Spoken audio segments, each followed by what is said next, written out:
ನಮಸ್ಕಾರ ವೀಕ್ಷಕರೇ, ಆನ್ಲೈನ್ ಟಿವಿಗೆ ಸ್ವಾಗತ. ನಾನು ನಿಮ್ಮ NK. ಪೋಸ್ಕೋ ಪ್ರಕರಣದ ಆರೋಪಿಗೆ ಜೀವವಾದಿ ಶಿಕ್ಷೆ ಮತ್ತು 3 ಲಕ್ಷ ರೂಪಾಯಿಗಳ ದಂಡ.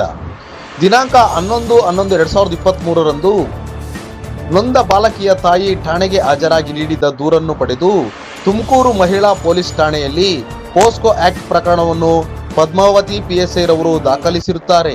ನಂತರ ಪೊಲೀಸ್ ಇನ್ಸ್ಪೆಕ್ಟರ್ ವಿಜಯಲಕ್ಷ್ಮಿ S ಮಹಿಳಾ ಠಾಣೆ ರವರು ಪ್ರಕರಣದ ತನಿಖೆಯನ್ನು ಕೈಗೊಂಡು ಆರೋಪಿಯಾದ ಗುರುಸ್ವಾಮಿ ಗುರು ಬಿನ್ ನಿಂಗಹೊಬಳಯ್ಯ ವಾಸ ಬೋವಿಪಾಳ್ಯ ಅರಿಯೂರು ಪೋಸ್ಟ್ ಹೆಬ್ಬೂರು ಹೋಬಳಿ ರವರನ್ನು ದಸ್ತಗಿರಿ ಮಾಡಿ ತನಿಖೆಯನ್ನು ಪೂರ್ಣಗೊಳಿಸಿ ಆರೋಪಿಯ ವಿರುದ್ಧ ದೋಷಾರೋಪಣಾ ಪಟ್ಟಿಯನ್ನು ಮಾನ್ಯ ನ್ಯಾಯಾಲಯಕ್ಕೆ ಸಲ್ಲಿಸಿರುತ್ತಾರೆ. ಸದರಿ ಪ್ರಕರಣವನ್ನು ಮಾನ್ಯ ತುಮಕೂರು ನ್ಯಾಯಾಲಯದ ನ್ಯಾಯಾಧೀಶರು ವಿಚಾರಣೆ ನಡೆಸಿ ಆರೋಪಿಯ ವಿರುದ್ಧ ಆರೋಪವು ಸಾಬೀತಾದ ಹಿನ್ನೆಲೆಯಲ್ಲಿ ಈ ಪ್ರಕರಣವನ್ನು ಆರೋಪಿ ಗುರುಸ್ವಾಮಿ ಬಿನ್ ಗುರೂರವರಿಗೆ ಜೀವವಾದಿ ಶಿಕ್ಷೆ ಮತ್ತು 3 ಲಕ್ಷ ರೂಪಾಯಿ ದಂಡ ವಿಧಿಸಿ ತೀರ್ಪು ನೀಡುತ್ತಾರೆ. ಈ ಪ್ರಕರಣದಲ್ಲಿ ವಿಶೇಷ ಸರ್ಕಾರಿ ಅಭಿಯೋಜಕರು ಶ್ರೀಮತಿ ಆಶಾ KS ರವರು ವಾದ ಮಂಡಿಸಿರುತ್ತಾರೆ. ವರದಿ ಆನ್ಲೈನ್ ಟಿವಿ.